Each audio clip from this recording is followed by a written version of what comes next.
Hello, everyone. Welcome back to the Mike Armstrong podcast show. And this afternoon, we're joined by Sobiya Jawaid, who is a leadership coach based in Leeds in England. And how are you doing today, Sobiya? Are you okay? I'm doing really well. The sun is out here in Yorkshire. It's not too cold. And yeah, really happy. Thank you. And thank you for inviting me on your podcast, Mike. No problem at all. And thank you for coming. I love getting people on my podcast from all around the world.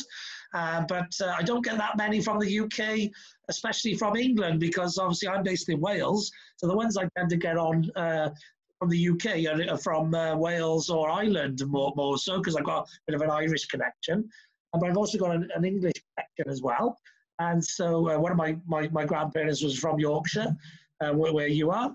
And one of my grandparents was from Ireland, but for some reason I seem to get lots of Welsh and Irish on, not so many English, especially I don't have so many from the Muslim community. I don't know why that is, because I love connecting with everybody, but I just think maybe when I go networking, there's not so many people from the Muslim community networking. That might be because they probably network in their own communities, etc. But I love diversification. I love people from every background and walk of life, and I love to get to know them. So I'm looking forward to this conversation and having a chat with you today. Super. And that's really interesting what you've said, Mike, because in many of the networking events that I've gone to, there have been people of different communities, and I'm actually part of and you talk about networking in Wales. I do a lot of networking in Scotland, and I'm part of a networking group there, and the person who leads that is a Muslim woman. And so it's interesting because I think it depends where you go and who you interact with, and then you meet those people and you are able to interact with people of different backgrounds. But it's great to be here and network and connect with you, Mike. Yes, brilliant. Well, yeah, I think when you go to local networking events, etc., I think peer groups tend to associate together, etc. So even if you go to a networking group and there's lots of people of a like-minded nature or similar age group or similar ethnicities or whatever, they will tend to group together because people like to feel comfortable and in their comfort zone, and so they'll gravitate towards people like them more so. And it's one of the problems I think with society sometimes is that people naturally will gravitate towards people that they have more in common with. And I think society needs to split those people up a little bit more and say, well, listen, it's not always about being comfortable, sometimes about being uncomfortable in order to get comfortable in more uncomfortable situations. And that is how people become mixed and joined together and get to understand other people's perspectives and point of views, which I think is better for society as a whole. So yeah, and you mentioned a really sorry, Mike, I think there's some interruption there. You might mention a really important point, and in a really honest and authentic way. I think being a woman of an ethnicity or following a certain faith, naturally, and you mentioned a really vital point, I think naturally we gravitate towards people who look or believe or have connections with what we believe or how we like to be comfortable. Familiarity, that's what it is. And what's really interesting is how that's shifted, especially for me over the last few years, as I have connected with people. And when you give somebody an opportunity to speak and to connect with who they really are, you value them for who they are and what they look like and how they practice certain parts of their faith or where they're from in terms of their ethnicity or the color of their skin becomes secondary. And when I look at the people who are in my social circle and in my very close network now, they are people from all walks of life. And that's been a powerful learning lesson for me, that actually it's not, I don't think it's one-sided. I think it's this, that we're hardwired for human connection, Mike. And when we are able to connect powerfully with somebody, everything else just goes out of the window. And that's definitely been the case for me, because when I look at my coaches, my really close friends, and especially with COVID now, where we've all gone online, I've got really close people to me who are in my social network who are from different countries and different ethnicities and different faiths, but we have this real strong connection. And I think we are in those environments, if we let our own guard down other people are encouraged to do that as well. And then you give people this opportunity to connect. Yes, definitely. Well, I'm a massive networker. I'm an award-winning networker in Wales. I was a Amazing. Network of the Year at Wales's biggest business network. So, the biggest network in Wales, I was the best networker the first time they ever give the award, which was a couple of years ago, after going for 10 years. So I was the first inaugural winner. And I network all around the UK since I won that award. And I used to be a national sales director anyway, so I had connections all around the UK anyway. But since lockdown, I've gone online and started doing my networking, as you have. And again, I've reached out with people of all nationalities, all faiths, all ethnicities, whatever. But the common bond usually is we're usually good communicators, people who are high empathy and great communicators. So I actually started my own mastermind on a Sunday now, which I get 12 people in from around the world. And we're all different people, different faiths, colours, nationalities, etc. But we all have, so we've all connected with each other and formed and bonded together, but not because we all look the same or the same age range or the same ethnicity or the same faith, etc. But because we share high empathy, we share communication skills, we share a want, like a why, a why of maybe helping people or collaborating. And we share a want to try and put ourselves onto a global basis rather than just a local basis, because we feel we've got more to offer the world, or we want to help more people than what we can do just locally. So again, I find that's what's happened during COVID is people who are similar and have all gone online and met each other and collected, and they could be, like I say, different age ranges and faiths and colours and all that sort of thing. Doesn't really matter, but they all bond. We've all bonded over shared similarity, shared interest, shared humanity, really. Yeah. And yeah, exactly. And as you share that with me, Mike, it reminds me from a coaching perspective that we tend to connect really powerfully with people who have the same values, the same vision, and the same purpose, what we stand for as individuals. And then when that is really strong and there's a connection in that, as you've mentioned, some of the things that you connect with other people on, it's really powerful, and it's a force to be reckoned with, I think, because then you become a trailblazer. You become so focused in your purpose and your vision and the people, and you're vibrating at this energy level. There's a power in your communication and in the presence that you have with other people and in their presence as well. And it's really a great environment to be. And so when people ask me, how has COVID been for you, without sounding like I'm blowing my own trumpet, it's been incredible, because I've been able to connect with people on such a wider scale. It's been incredible. It really has. Well, you must be telepathic, because I was just going through a question to ask you, which was, I'm two steps ahead of you, Mike. Yeah, well, I was just saying, I was just going to say to you that lockdown's been incredible for me. It's been an amazing time. How's it been for you? And you just answered the question. I was thinking of it in my head. So, that's amazing as well. So I love that when people are that in tune, if you like, and obviously the way the conversation goes is a natural flowing conversation, and that is the key to networking and collaborating and supporting each other is actually if you meet people who are on a shared mission and they have similar values, as you say, then if you can help each other to get there, then you get the compound effect of the collaboration, rather than one and one doesn't equal two when two people join together. Yeah, it is powerful. And going back to COVID and the pandemic, I get that it was challenging, and without sounding as though everything's rosy, there were challenges for each and every one of us, and myself included.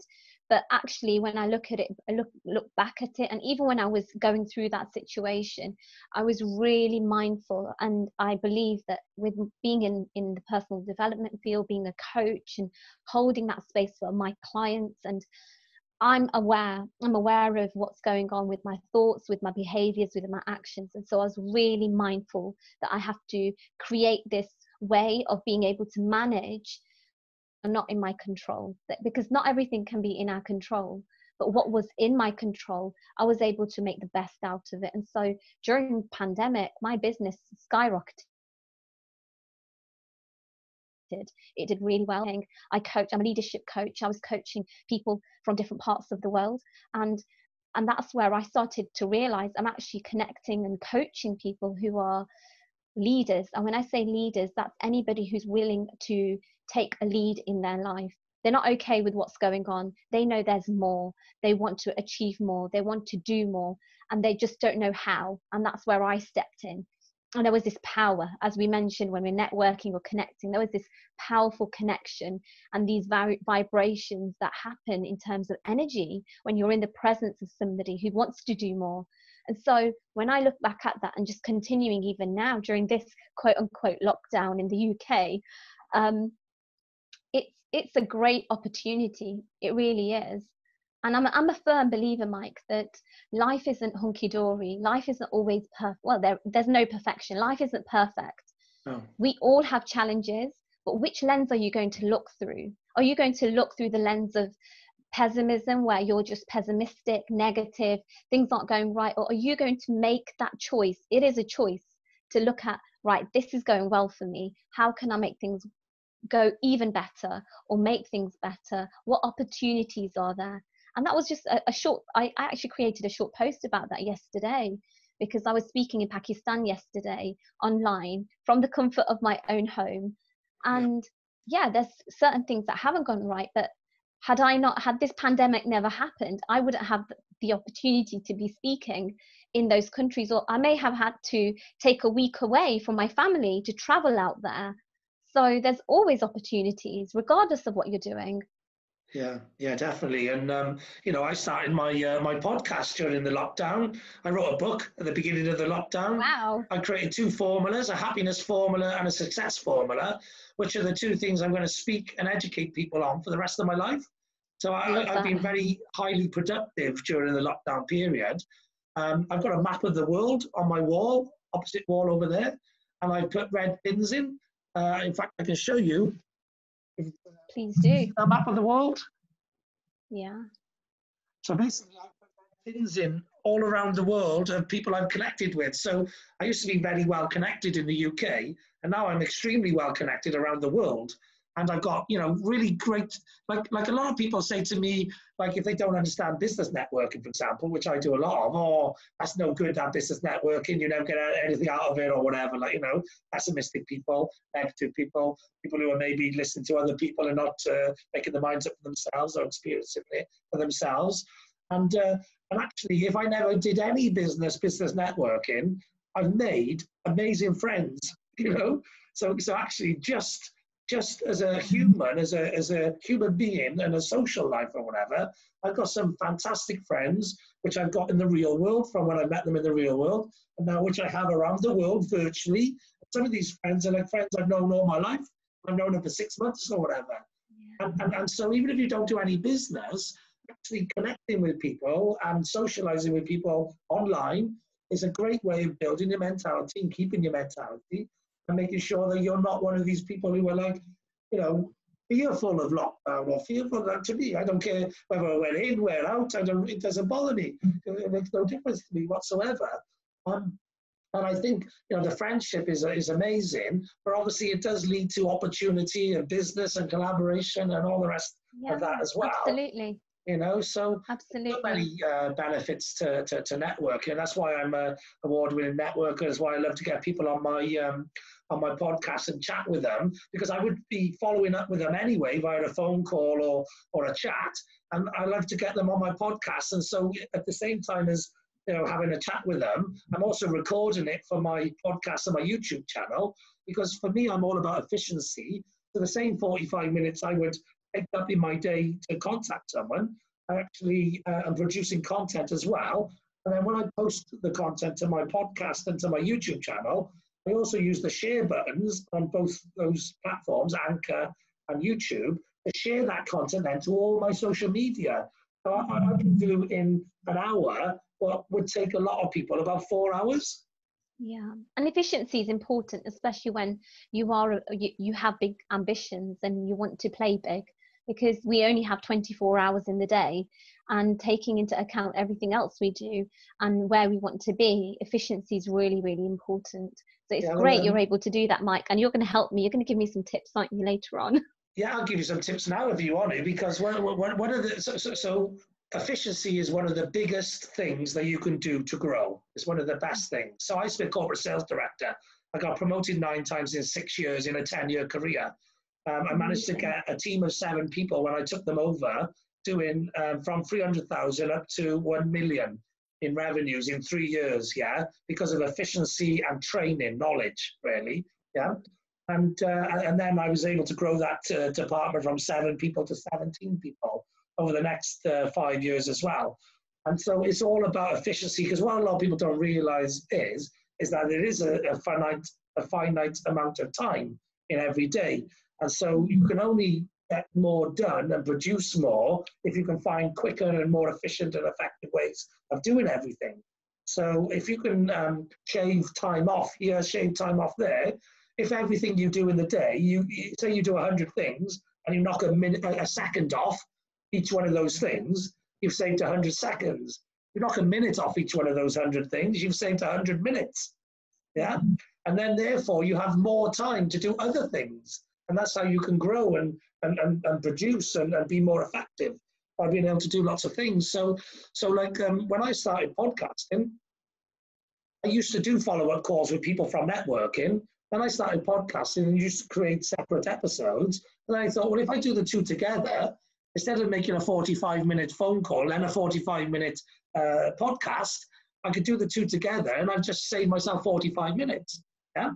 Then I thought, actually, I'm comfortable audio only on my podcast. Why don't I stick it on YouTube at the same time as well? So then I'm creating 3 45-minute jobs in the same 1 45 minutes. Yeah. And then most people will take, half an hour to take the content and to share it onto their social media. They would sometimes take an hour or 2 hours to share it, because I share to a lot of social media. But actually, I post it to my Anchor app and I post it to my YouTube app.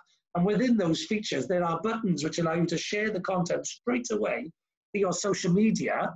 So I'm able to share it to 20, 30, 40 social media accounts in like 15 minutes.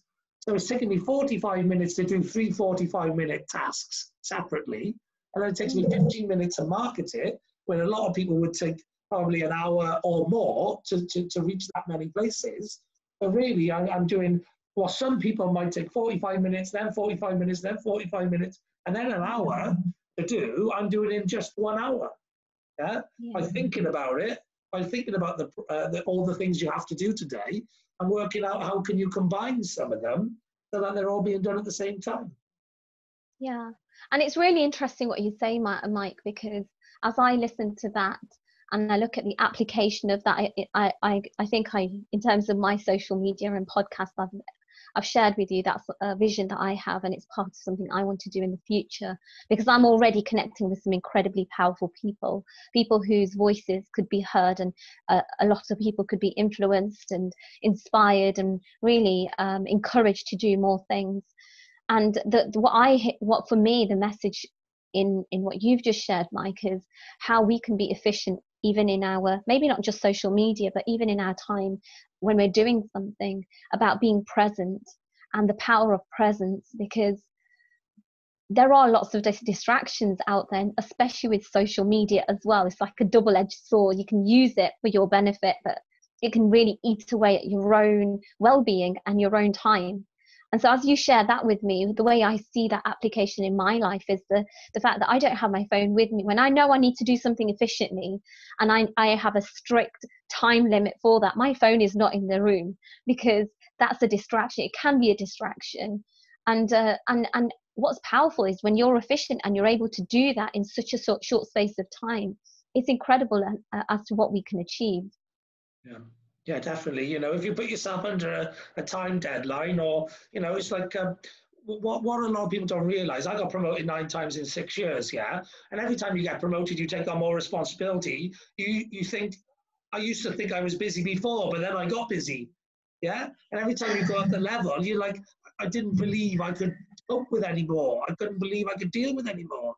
But you move up a level, take on another layer of responsibility, and you find a way, because there are always ways. So just because you think you're maxed out and there's no more you can do, doesn't mean that you actually are maxed out and there's no more you can do. It just means you haven't solved that problem yet. You haven't overcome the situation. So, you know, for me, it's about you know, really testing yourself and pushing boundaries and figuring out how you can cut a couple of minutes off here. And I think it's Bill Gates, or I think it might be Bill Gates, or it might be one of the Steve Jobs or someone. But somebody said, if you find a lazy person and you employ them, they'll teach you a load of ways how to save time on the job. Yeah, I'm not a lazy person. I'm a very busy person, but I find doing stuff that takes longer illogical. So if I can find a shorter, easier way of doing something, and it doesn't have an effect on the outcome, then I will always find that way. And that's how I'm built. I'm built to find the easier way, or the quicker way, or the smarter way. And a lot of people are built like that, but not because they want to produce more, but because they want to be lazy and do nothing. But I find more time in my day, so I can do more in my day. Yeah. So again, it's down to, again, what you're trying to achieve. You know, so some people are trying to achieve, get the job done, go home, watch telly. Because I'm trying to get the job done, save some time, get it achieved so I can do more, so I can become well known, so I can help as many people as I can on the planet. You know what I mean? So there's a bigger reason driving me.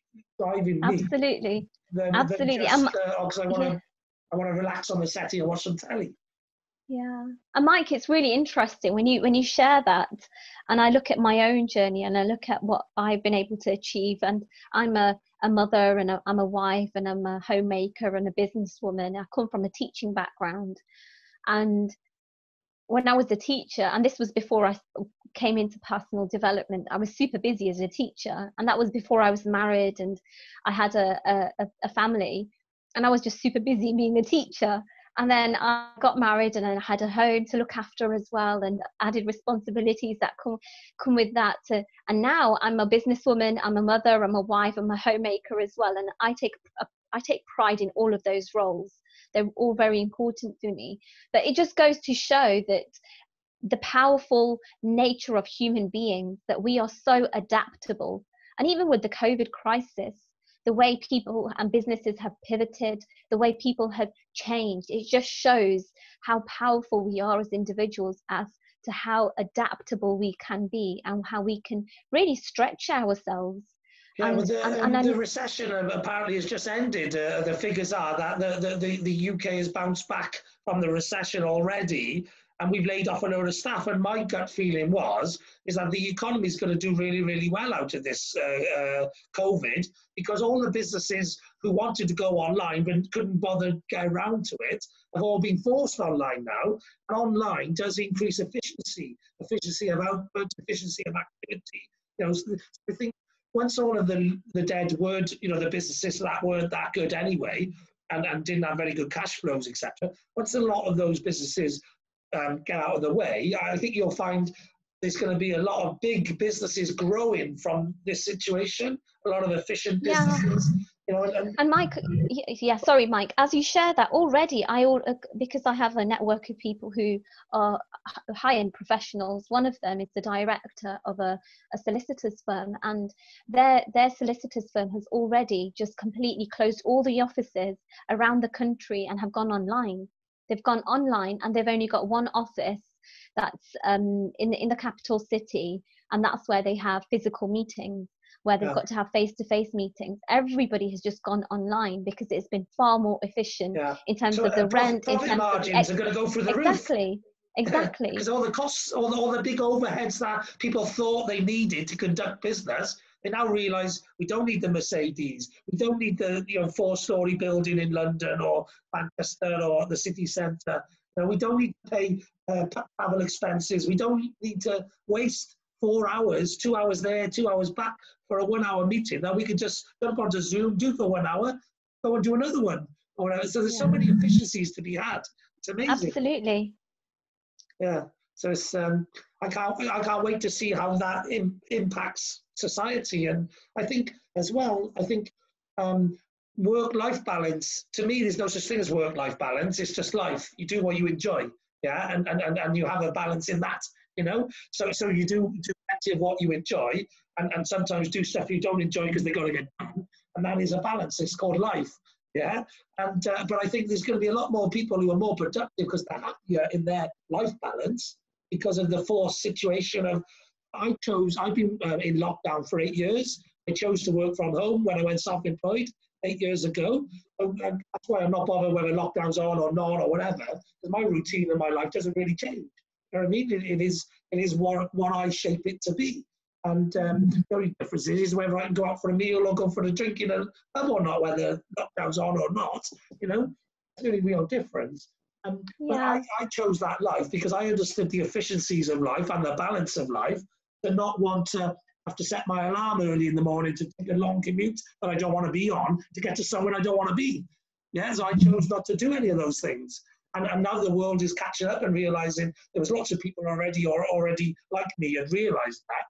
There's a lot of the world now that new world has been opened up to them and they don't want to go back. Yeah. And Mike, you know, that's something that's a really vital point you've mentioned about you made that choice a number of years ago. And to make that choice, there's a lot of courage that's needed, and you need to be connected to this passion and this vision that you have. And what's really interesting is people don't get off that hamster wheel. They just don't. They just keep spinning and spinning, and they know deep within themselves that things aren't right. It doesn't feel right. And I think COVID has this crisis has enabled those people who were on that hamster wheel, who were just chasing this facade of success, which didn't feel like a success. There was no purpose. There was no contentment and joy and happiness. And it forced them into a space which was very uncomfortable. And myself and you, we have made certain choices. But there are, in terms of the impact of COVID, it's great for some businesses, it's great for some people, but there is also a negative impact of it as well. And that's something that we must, I believe as a coach and as somebody who works with people, we mustn't forget the impact of this on the people who have struggled. And that is where we, and people in spaces of mental health and support and who have those skills can provide for them. Because it's really it is an issue that is there. But going back to that's it. You know, it's like for me, the whole situation has been fantastic. The only downside to it is that I know it's not the same for everybody, and there are people who suffer with mental health issues. I don't, but there are some people who do. So those people need support and they need helping. There are people who are still. Most people have switched to the online world. A lot of the older generation who were fighting and screaming against it have switched.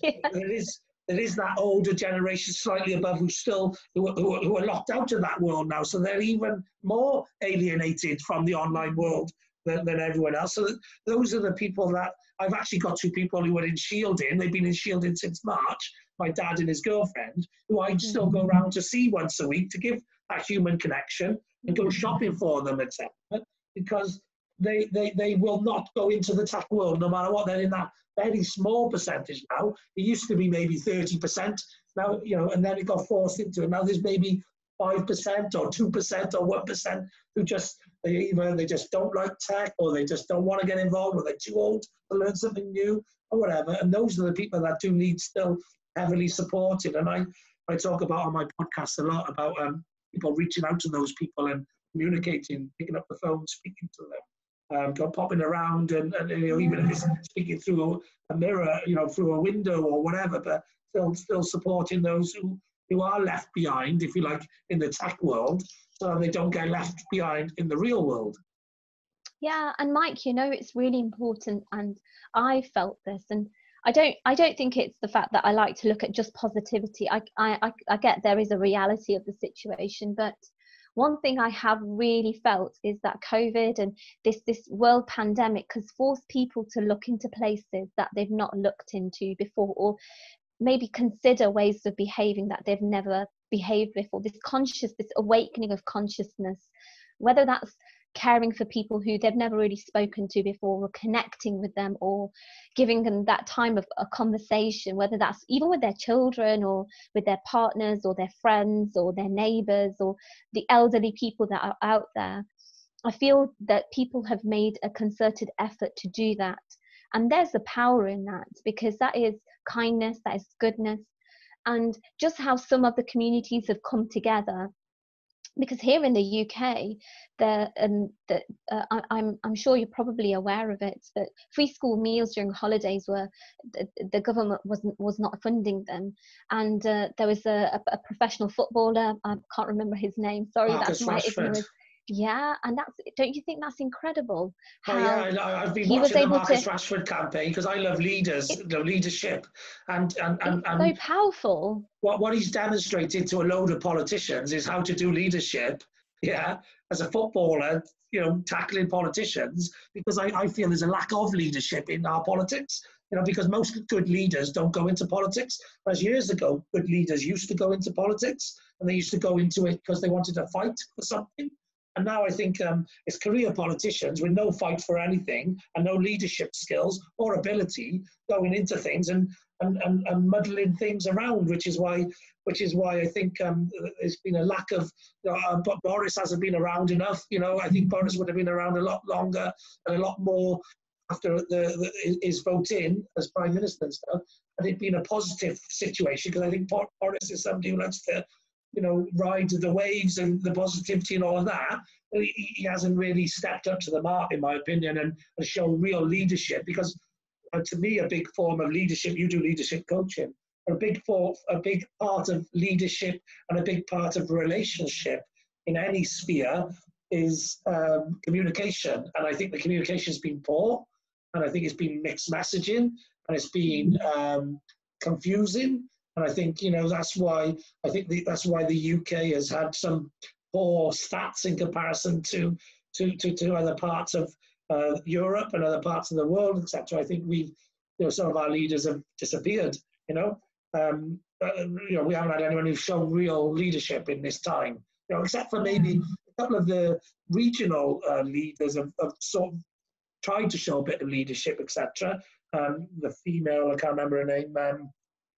In Scotland, she's a better leader, I think, than some of the other leaders in other politics. And the Welsh guy's fairly okay. He's trying to show leadership, and he's stepped up to the mark a bit. But I think, you know, the UK government as well generally directs most of the UK, and I think the leadership from there hasn't been that good. The communication's been poor. Yeah, and I get that, and just going back to this campaign that was launched, and I read a post that one of my friends posted today, and said was it Mark Rashford? Sorry, Marcus, I think Marcus Rashford. Yeah, the footballer came from a background of poverty, and this really resonated with me. The fact that was his challenge, he was able to create so much power in the challenge that he faced. And he wasn't willing to stand for that, right? He was not willing to accept that. And he rose to the mark, he led, and a campaign was launched, and money was raised by local businesses and the general population, where the government and the leaders should have stepped in. And what's powerful in that, and what I took away from that post that my friend shared, was that sometimes our challenges give rise to the biggest successes. And this Marcus Rashford, the fact that he went through poverty and now he's an incredibly successful footballer, is not willing to stand for the challenge that he faced. And it's given so much rise to so much opportunity for other people. What you've said, though, demonstrates exactly why I believe politicians are no good these days, is because in the 80s and in the past, people used to come into politics to fight for exactly what Marcus Rashford is fighting for. They used to fight because they were walking away from some pain, or they were heading towards some, it's either pleasure or pain. You're either walking away from pain, or you're wanting to reach out to pleasure. And it's the why you're doing it. And I think Marcus Rashford remembers when he was hungry, and that drives him on. So he's got the fire in his belly to do something about it. And so he's gone into politics as a politician now. He's a politician. He's not a footballer. He's political. He's having political statements and leadership statements. And he's got into it because he's got a cause that he wants to fight for. And he remembers that hunger. And that hunger makes him want to fight and not give up. Whereas most of the politicians, they haven't had no hunger. They've had no reason to fight. And they've got no cause to fight for. And that is why they make bad decisions, is why there's no leadership, is why there's no empathy, is why there's no fight, there's no understanding. This is the problem with politics. The reason why I'm very political myself as a person. I watch and listen to everything, so I'm educated and so I can make my own judgment and my own mind, and not just go with one side of an argument or another, when it's often a lot more complex than that. And I like to know what the grey looks like, the grey areas, because so many people just look at the black and the white of the situation, and that is their standpoint of it. I want to know all the rainbow colours, and I want to know all the different complexities, and that's why I don't like politics. I don't vote for politics a lot of the time, because I just think it's run by people who got the wrong mindset, the wrong past, the wrong empathy levels. They're just it's like me joining a women's rugby group tomorrow. Yeah, I'm basically telling them all how to do rugby when I've never experienced. I come from nowhere, just parachuted in, and I'm supposed to be able to give my judgment and make the right decisions and stuff when I'm basing it on nothing. I'm basing it on And you demonstrate a really, really powerful point there, that and as you shared that, it just sent shivers down my spine. The fact that Marcus Rashford, that those pangs of hunger were familiar to him. He knew what that felt like and what that experience was for him, and he wasn't willing to have that for other people in this country, especially in this day and age, Mike. Where we are as in the UK as one of the leading superpowers, and it's just, there's certain things that are ethically wrong. And I don't like to speak about politics, but when you step back and you look at the situation, and you look at the homelessness that's taking place, and you look at the levels of people that were going into food banks, and then with free school meals being slashed, and it's just that there is something in this where I feel, going back to the conversation of leadership, people have taken it on themselves to lead, like people like Marcus Rashford, people in local families, when the leadership has not been clear, the guidance has not been clear, people have taken it upon themselves to be responsible, and that is different for different people. But what I think is a really, really powerful point is that we don't necessarily need to look to others, to leaders, when we believe in a cause that is powerful for us. What they say, one person can change the world. And that is we all have leadership in us. It's just we've got to find our why. We've got to find what's the thing that we want to lead in. Absolutely. And that is something that drives you. And I think, going back to something we spoke about earlier on as well, where you connected to your passion a few years ago, and interestingly enough, I got off that hamster wheel. It was a very difficult decision, but I left my teaching job because I connected with my why and my purpose and my ambitions. And that was during lockdown, Mike. I resigned during lockdown because I thought, okay, my calling is far greater.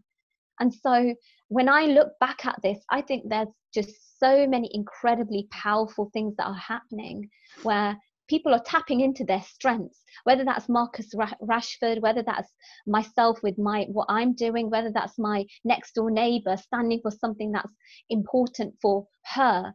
We have this unique power within us. And I think what happens is the voice, and I talk about this a lot, this voice and this element of negativity out there is so loud that it drowns people. They get into this mindset of negativity.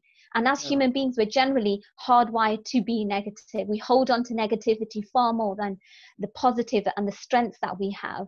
I think it's something like 13 to 1. 13 to 1, we will remember negative news to positive news. Absolutely, absolutely. And I say this to my clients and people who I interact with, to remind them about their strengths and their power, is that just like each and every one of us has a unique fingerprint, there's nobody on this planet who has the same fingerprint as you, even if you're an identical twin. And just like that, you have an incredible combination of strengths and skills and power that nobody on this planet has. And just look to recognize them, shed that light on them. And that's what I do as a leadership coach. I help them do that. And when they tap into that, Mike, it's almost like you've given that little nudge, that little push, and they're on this trajectory to go on and do the incredible things they're meant to do.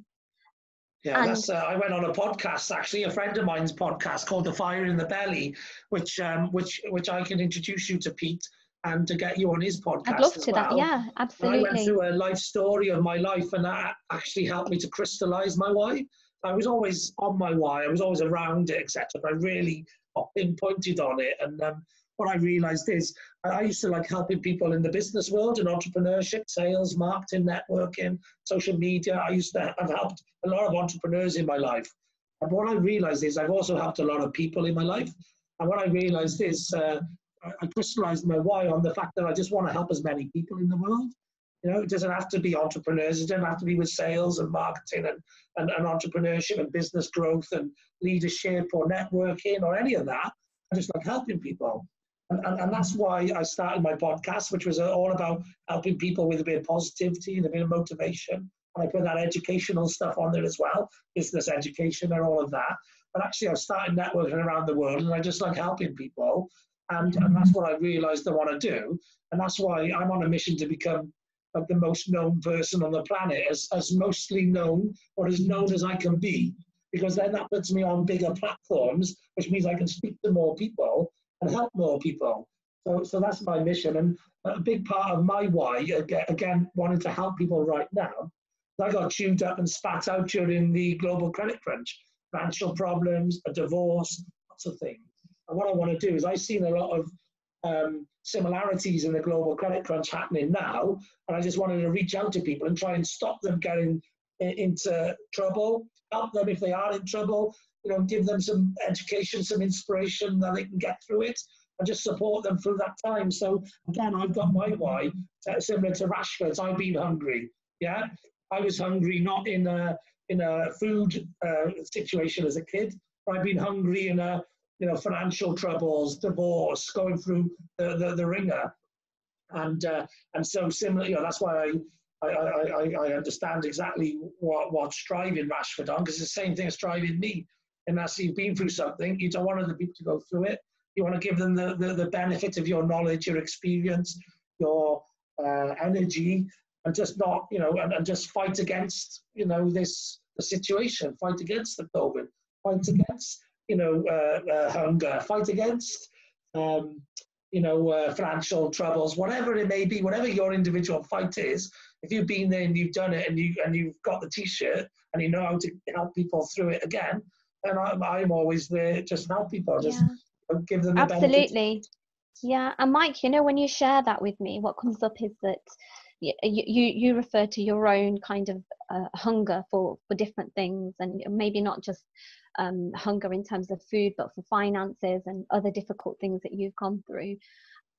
We all go through dark times, and I'm doing what I'm doing now as a speaker, as a coach, and people just see that glimpse of you and they think, okay, well, that person's got it sorted out.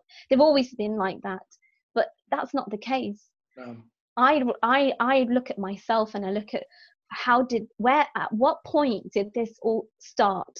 And there is this, there's the making of that situation. And when I look back, the pivoting time for me was during my darkest time. Yeah, the origin during the story. Time where they call the it origin the origin story. story when you're a keynote speaker. The origin story, the what made you, and want to talk about what you're talking about. Yeah, and when I look at that, I think, goodness me, it was a horrible time. It was a really, really challenging time, and I touch upon it because I don't want people to think, it's all just glitz and glamour and everyone's just successful. Beneath that success is a real struggle. And for me, that was a pivoting moment. It was a moment where I stopped looking to others for answers and I asked myself, what do you want? And it was in that darkest time where I felt there were a lot of challenges. And the reason why I mentioned that is because as people listen to this podcast, and, you know, Mike, you're doing some amazing things and you've invited me, there is hope, because each and every one of us didn't come from a great background or successful background. We've been in the making. But when you connect to your why and your purpose, and that, you know, what you say, that fire in your belly, that origin story, whether you get paid for it or not, and you spoke about how you want to become the most known person for helping people, there is so much charity out there. Money, you know, giving money is a form of charity. But what you do, Mike, reaching out to people, helping people, or supporting people, or giving advice to people, that what we are really fortunate to be able to do, I believe that's a form of charity. You know, charity is something you give. It could be your words of wisdom or advice or support, or maybe even financial. You know, anything that you give, even a smile, is a charity. It could light up somebody's day. And I believe that from a spiritual perspective. And so the reason why I like to just put it into context is that if somebody is going through a dark time or a challenging time, just reach out to one person and just be charitable. Be charitable with a smile. Be charitable with a kind word. Be charitable with a thumbs up and a nice comment on social media. Be charitable. Yeah. Absolutely. And also, if you're struggling, don't leave it to yourself. Reach out to somebody and say, look, yeah, I'm finding things hard. Can we have a conversation? Or I'm struggling. Am I okay to speak to you? You know, you do work in this field. But I think sometimes people are so afraid to let their guard down because they think they are the only person who's struggling. Yeah. Right? And that's not the case.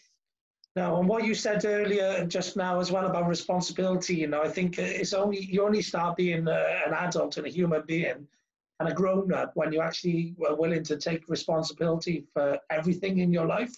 And that's the only time really that you can then start to make a difference, make a real change and a real difference to your life, when you've got to own everything, because, you know, it all comes down to you at the end of the day. Yeah, and I'm massive on responsibility. It's been a game changer in my life, because you go from being the victim. Oh, it's the fault of the weather. It's the fault of the politician. It's the fault of my parents. It's the fault of my siblings or my friends.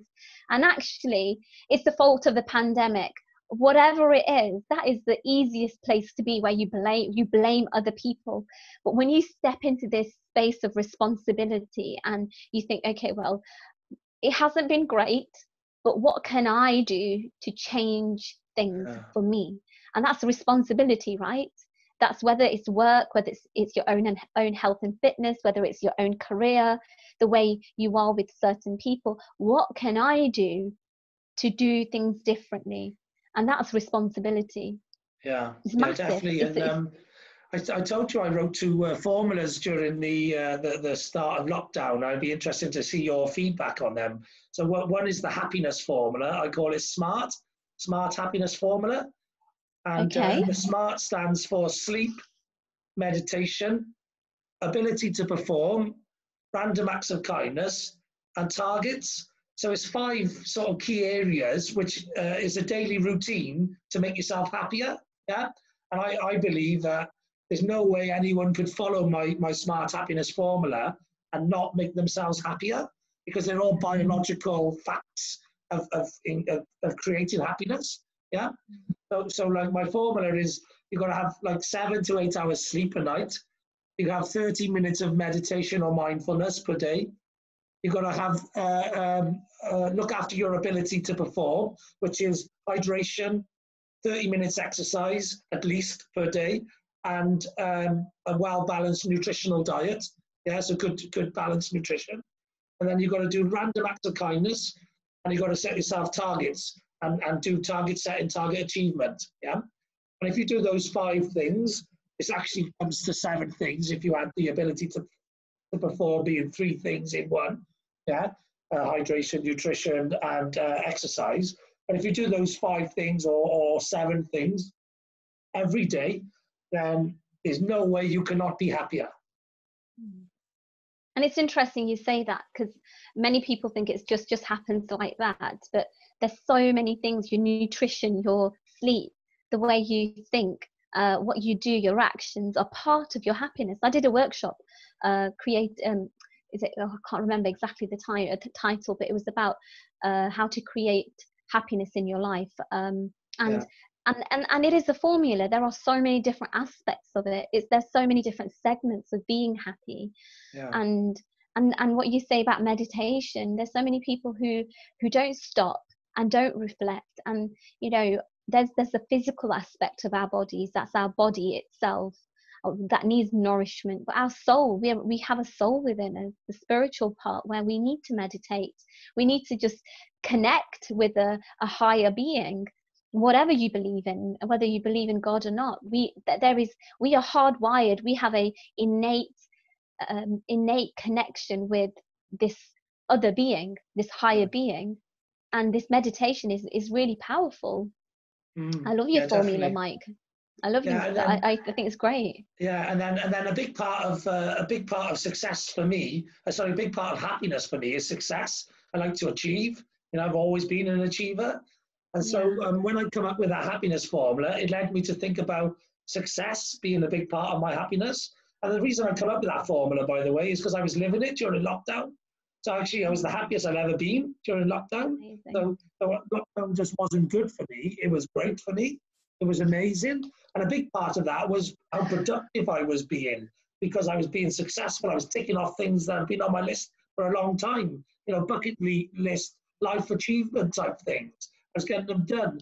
And then that led to me thinking, actually, success is a big part of my happiness. Yeah. So, and then that led me to going on to the success formula, which is what I believe are the 7 pillars of success. And I call that streams. So it's smart streams. And the streams is systems, technology, relationships, efficiency, action, marketing, and sales. They're the 7 areas that you need to invest in your life when you're young, if you want to become successful when you're older, because you can't become successful without having, a lot of knowledge and skill in those 7 areas. Yeah. So I call the streams a success formula. It's called stream success formula. The SMART is a happiness formula. But if you was to do the streams on its own, you can look after systems, technology, relationships, efficiency, action, marketing, and sales, but you could still burn yourself out because you're not looking after the human element of you. So lots of people have stream successes, but they don't have longevity in their success. They die of a heart attack or whatever because they were successful in their business, but not in their life. Actually, if you put the two together, you get smart streams, which is an elite business performance formula.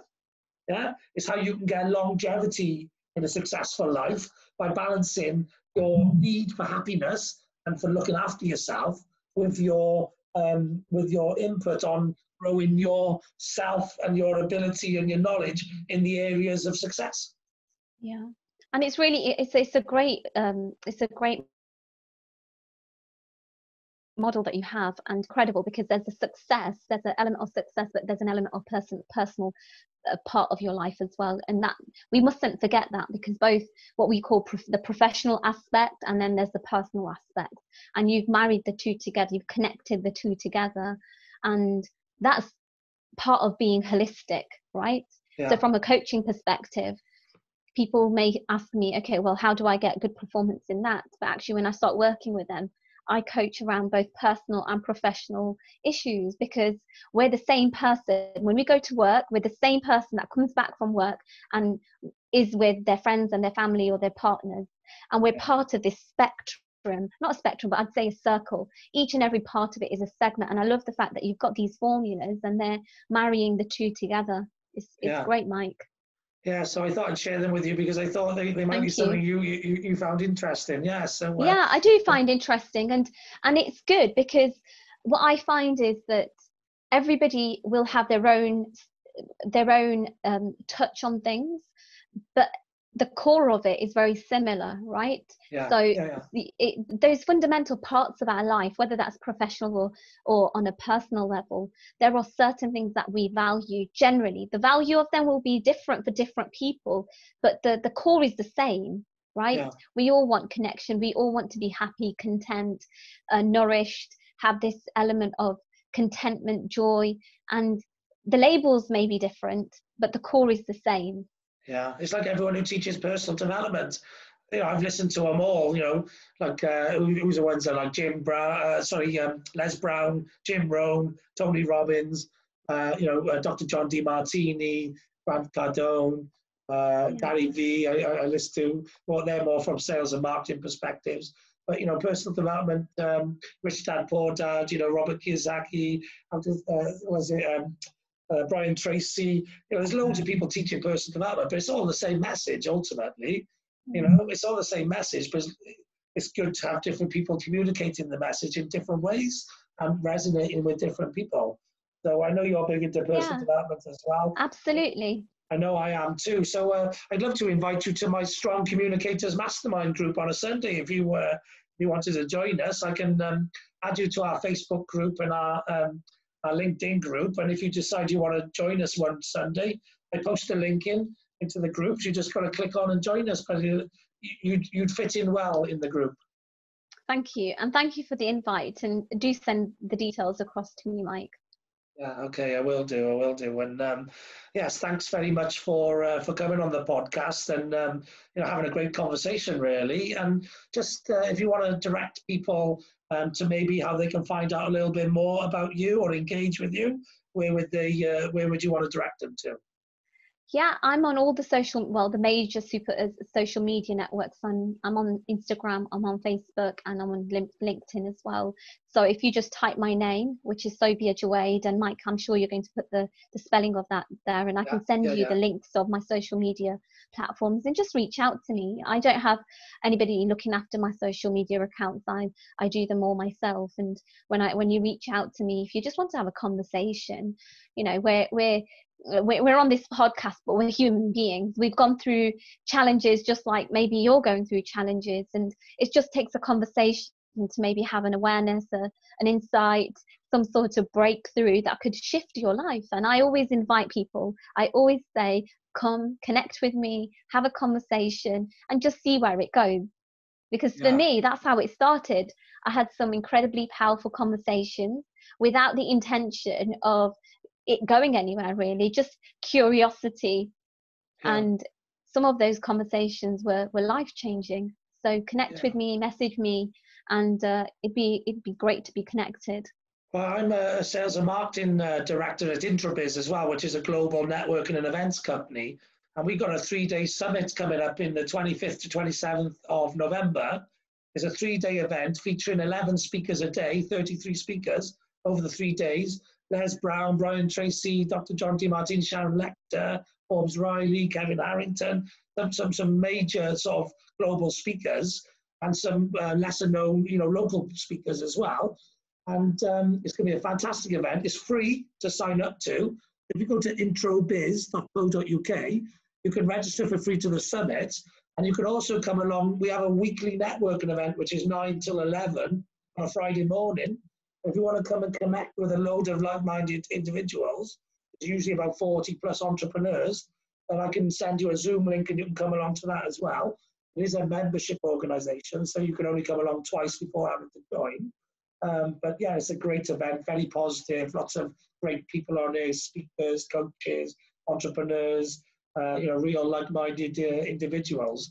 So we'll connect after this, and I can send you the links or whatever, but introbiz.co.uk, go to the Global Summit section and go to the Network and Events section, and you can either register online, or you can email me at mike@introbiz.co.uk, and I can send you the links for everything. But there'll be events that you'll really enjoy because, they're events I really enjoy, and we're very similarly minded, if you like. So, and Mike, yeah, absolutely. And I'm a firm believer of connecting and having these conversations. And I just shared with you that it was just organically having conversations with people and connecting with people. And as I've gone, my business is all online, so I'm able to work with people from all over the world, depending on their time zones, and it's a mutually convenient time.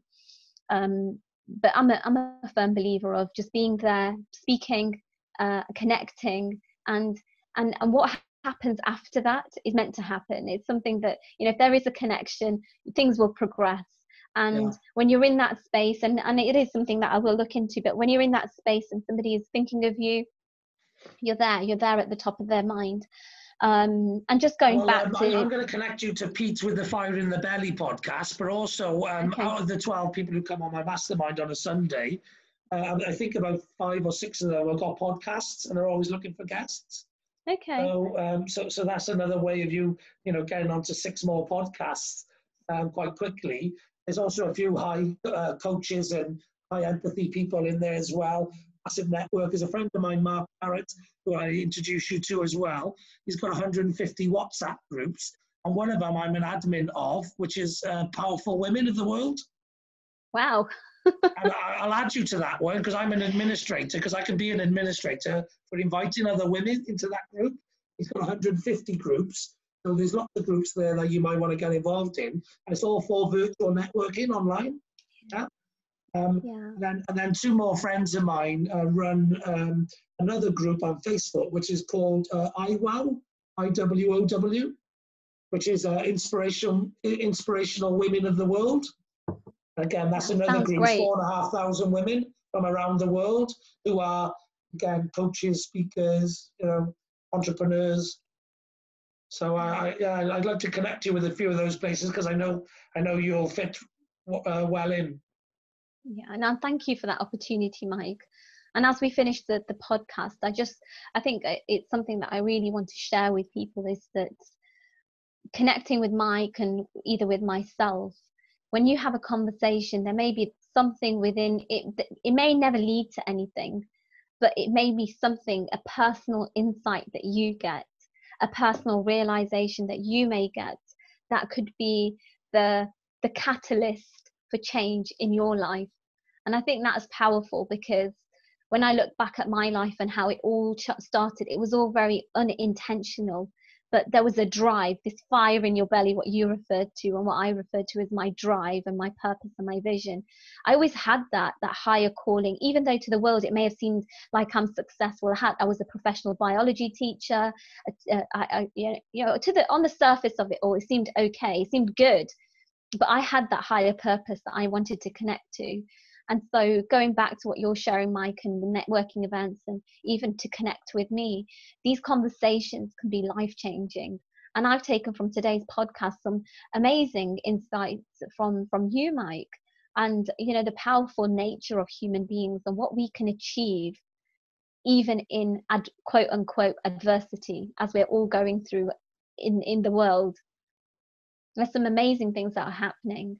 But what makes one person different to the other? Physically we're all the same, right? If we look at our biological makeup, we're human beings. But what makes one person different to the other is this willingness to take action and responsibility. Mindset, really. Mindset. It all goes down to mindset. It doesn't matter what you teach anyone. If their mindset's wrong, they won't get it. That's it. But if their mindset's right, they'll find a way to understand it. They'll find a way to get it. It's the willingness, right? The willingness. Yeah. Sometimes the mindset's not even there, Mike. They may never have had the opportunity to think that way, but they're willing to learn. So this willingness and responsibility, I think, are incredibly powerful. Definitely. Brilliant. Well, like I said, it's been great to have you on. If you want to send me a link to your website or your LinkedIn, I've already got your LinkedIn. I can stick that in the posts about our chat today. And look forward to connecting with you more and getting to know you more through social and maybe my mastermind on a Sunday, and just absolutely where the relationship can go. But it's been awesome. So have yourself a great day. Thank you, Mike. Thank you very much, Mike. No problem. Bye. Bye.